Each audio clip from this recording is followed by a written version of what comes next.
I am in Abertillery, and behind me is Anatolia Takeaway, and it has a 1-star food hygiene rating. And tonight we're going to be trying it out. Things I do for YouTube. You best subscribe for this. Now, I never get a takeaway unless it has at least a 4-star hygiene rating. So for me, this is just not what I want to be doing. I wonder if it'll actually be nice, or will I get food poisoning?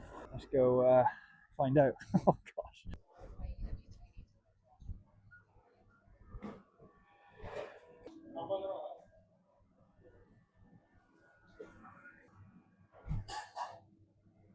Yeah, 15,000 on TikTok, but YouTube's a lot harder to go at. Yeah, man. As you can see, plenty of different choices here on the menu. Same as any other kebab shop, really. But yeah, plenty of choices and really good prices as well, to be fair.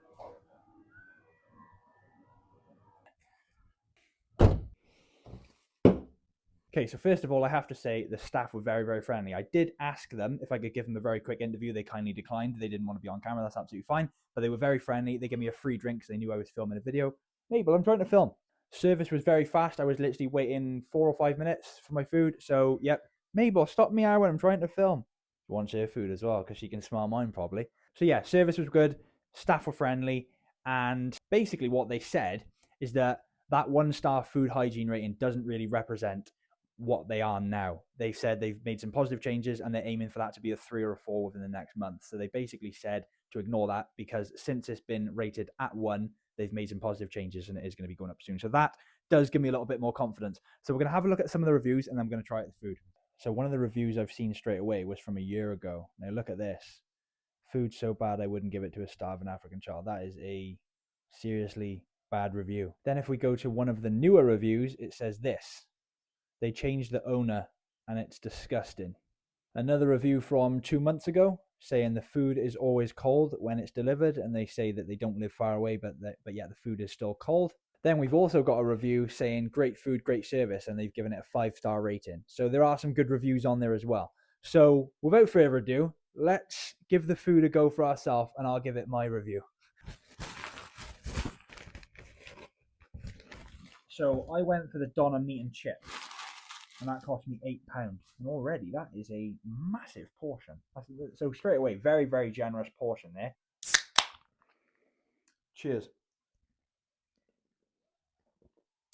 Right then, big greasy kebab. I don't know if I'm going to be able to eat all this, to be honest. It's actually this is probably the biggest portion regular sized kebab I've ever had.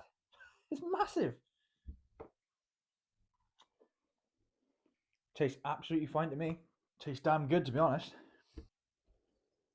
It is pretty greasy, but I mean, it's the same with most kebabs, to be honest, isn't it? It's definitely not unusual amount of grease or anything like that. It's the same as any other kebab, I think. I'm trying to get to the chips so I can try the chips out. Buried under the kebab.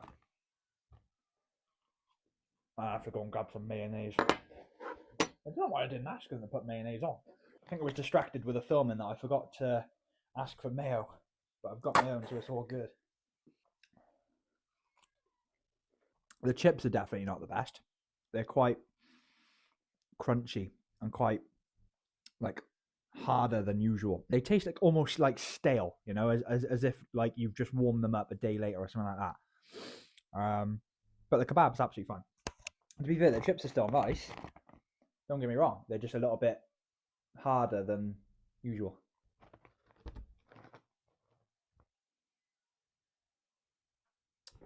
So my honest review.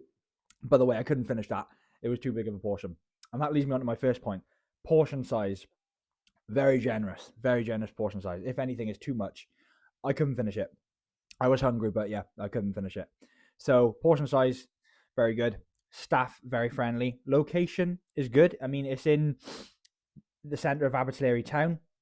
Parking isn't the best in Abertillery town, but if you're walking through or you're parking somewhere else around the area, then the location is absolutely fine. But yeah, there's no like sort of free car parks anywhere nearby, really. I mean, if you can get a space on the little stretch there of Abertillery town like I did, then happy days. But obviously, at busy times, you're not going to get a space. As I said, the chips weren't the best, but the kebab was absolutely fine. I'm just gutted I didn't ask for more sauce on there. I was too distracted with filming. I think it made it a little bit less enjoyable for me. And funnily enough, I've just run out of mayo in my house as well, so I couldn't even put my own sauce on. So, oh well, it doesn't matter. But I'm going to rate the meal out of 10. I'm going to give it a 6, which is good. That's actually pretty good. I actually enjoyed it a little bit. Obviously, they said to me that they've made improvements and they're hoping for a 3 or 4 star soon food hygiene rating. So positive changes, friendly staff, and yeah, I had a good experience there. So out of 5 stars, I'm gonna give it. You know what? I'm gonna be generous. I'm gonna give it a 4. I'm gonna give it 4 stars. And if the food was nicer, I would have given it a 5, 100%. But a 4-star rating is what I'm going to give that place, which has actually really surprised me. I didn't expect that. Hope you enjoyed this video. If you did, please leave it a like, subscribe or follow whatever you're watching this on. If you're new to the page or the channel, again, whatever you're watching it on, YouTube, TikTok, Instagram, whatever. And if you want to see more videos like this, let me know in the comments and I will catch you in the next one. Hopefully I don't get food poisoning later. Should be all right.